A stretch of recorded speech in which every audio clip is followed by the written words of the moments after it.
Kini cekcok berujung KDRT, Vena Melinda sempat kaget tahu Ferry Irawan cemburuan. Vena Melinda sempat mengaku kaget mengetahui sang suami Ferry Irawan cemburuan.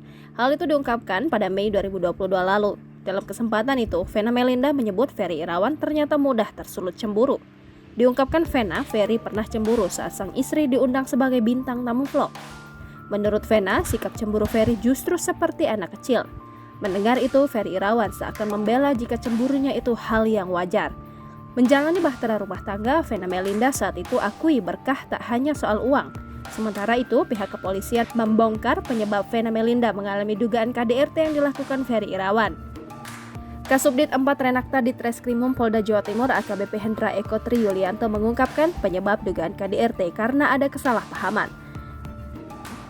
Dikutip dari tayangan Facebook tribunjatim.com, AKBP Hendra turut menyebut terjadi pertengkaran atau cekcok ketika itu. Akibatnya, Vena Melinda kini mengalami luka-luka dan telah dilakukan visum. Ibu dua anak ini mengalami luka di bagian hidung karena ditekan menggunakan kepala Ferry Irawan. Hal itulah yang membuat hidung Vena Melinda berdarah hingga harus dilarikan ke rumah sakit. Jangan lupa subscribe, share, komen, dan like ya!